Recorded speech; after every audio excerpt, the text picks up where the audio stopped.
좋은 아침입니다. 우리 기도하시면서 아침 체프 시작하겠습니다. 하나님 아버지 감사합니다.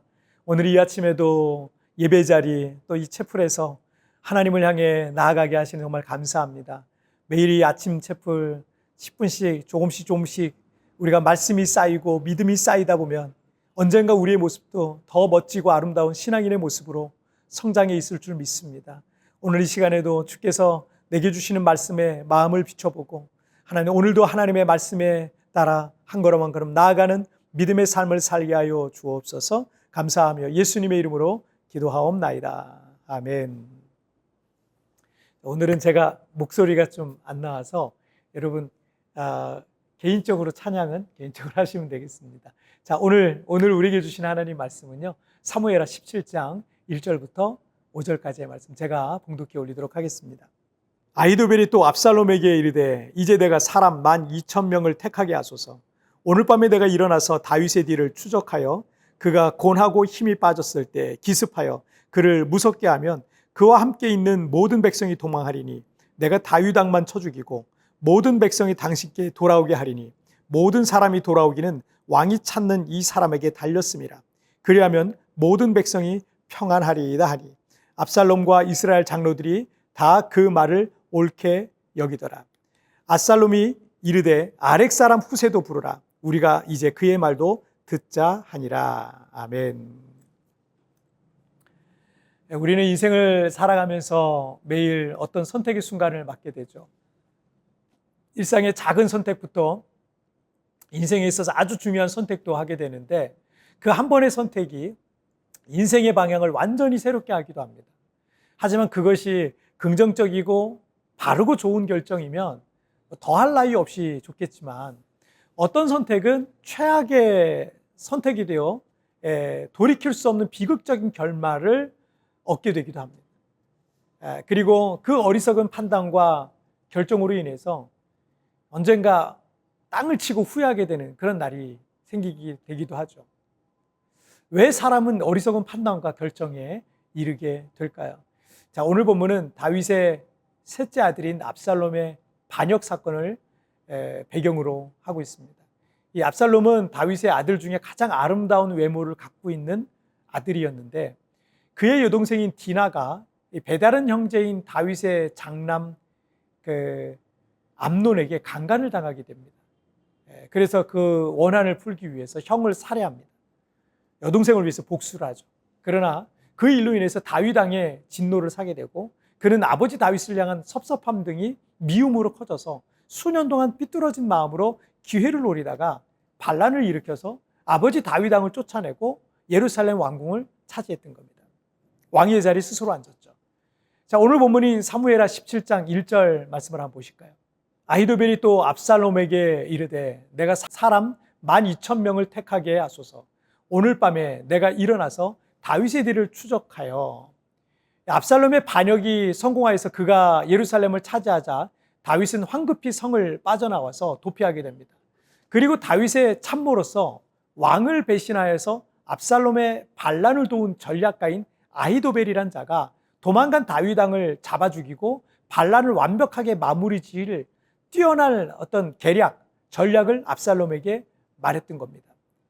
사무엘하 16장 23절을 한번 보실까요? 그때 아히도벨이 베푸는 계략은 사람이 하나님께 물어받은 말씀과 같은 것이라. 아히도벨의 모든 계략은 다윗에게나 압살롬에게나 그와 같이 여겨졌더라. 이 아히도벨이라는 모략가는 대단히 뛰어난 사람이었어요. 그의 전략은 마치 사람이 하나님께 물어서 받은 말씀과 같다라고 할 정도였으니까 그의 전략대로만 하면 백전백승이 될 수 있는 겁니다. 그러니 예루살렘에 주둔하고 있었던 수도 방위군 정도 되겠죠. 12,000명 정도의 군사와 함께 막 예루살렘을 빠져나간 이 다윗의 뒤를 급히 쫓으면 얼마 가지 않아서 다윗을 잡아 죽일 수 있을 것이라는 거죠. 아히도벨의 전략은 확실한 거였어요. 압살롬뿐만 아니라 영모에 가담한 모든 방백들도 전략가 아히도벨의 계략에 탐복하게 됩니다. 그런데 사무엘하 17장 5절을 한번 보실게요. 압살롬이 이르되 아렉 사람 후세도 부르라. 우리가 이제 그의 말도 듣자 하니라. 다윗에게 있어서 가장 뛰어난 두 사람의 참모가 전략가가 이 아히도벨과 후세였는데, 아히도벨은 다윗을 배신해서 압살롬의 반란을 일으켰고요. 후세라는 사람은 다윗을 따랐었지만 다윗이 도망갈 때 이 후세도 따라갔어요. 그런데 다윗의 명령을 받고 압살롬에게 위장 전향한 상태였습니다. 첩자죠. 압살롬은 아버지 다윗 왕의 가장 뛰어난 두 전략가의 말을 다 들어보고 싶은 마음이 들었던 거죠. 왜냐하면 아버지 다윗 왕이 얼마나 뛰어난 사람이었는지 너무나도 잘 알고 있었기 때문에 섣부르게 뛰어들었다가 오히려 당할 수 있을 것이라는 염려가 있었던 겁니다.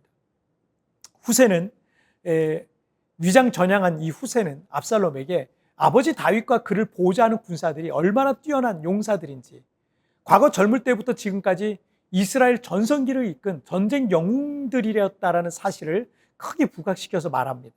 그리고 새로운 왕인 압살롬이 전국에 징집령을 내려서 온 이스라엘 군대를 모은 뒤에 하늘에서 이슬이 땅에 내림처럼 기습하면 한 번에 완벽하게 반란을 마무리 짓게 될 것이라는 전략을 냈어요.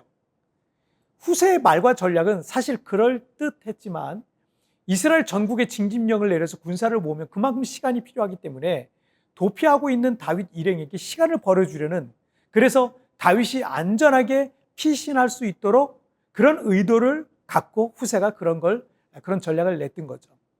그런데 여러분 14절을 보시면 압살롬과 온 이스라엘 사람들이 이르되 아렉 사람 후세의 계략은 아히도벨의 계략보다 낫다 하니 이는 여호와께서 압살롬에게 화를 내리려 하사 아히도벨의 좋은 계략을 물리치라고 명령하셨음이더라. 아멘. 압살롬과 영모의 가담자들은 아히도벨의 계략보다 후세의 계략이 낫다고 생각했어요. 그러나 결국 이 일은 다윗이 안전한 곳에 도피할 시간을 벌었고, 후세의 꾀에 넘어간 압살롬은 말을 타고 군사들과 함께 다윗을 추적하다가 긴 머리가 나무에 걸려서 매달려 있다가 요압의 칼에 의해 죽임을 당하게 되는 장면을 성경에서 볼 수 있습니다.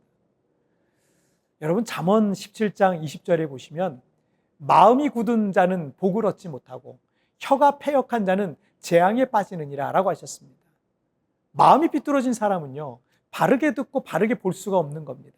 우리는 육신의 눈으로만 보지 않고 마음의 창이라고 할 수 있는 마음으로도 볼 수 있는 겁니다. 그런데 그 마음이 바르지 않고 삐뚤어져 있으니 제대로 된 판단을 할 수가 없는 겁니다. 하나님은 마음이 바르고 깨끗한 자에게 하늘의 지혜와 판단력을, 깨끗한 지혜를 주시는 거예요.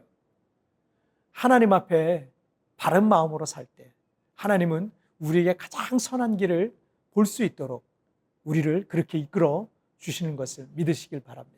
자, 우리 같이 기도하실까요?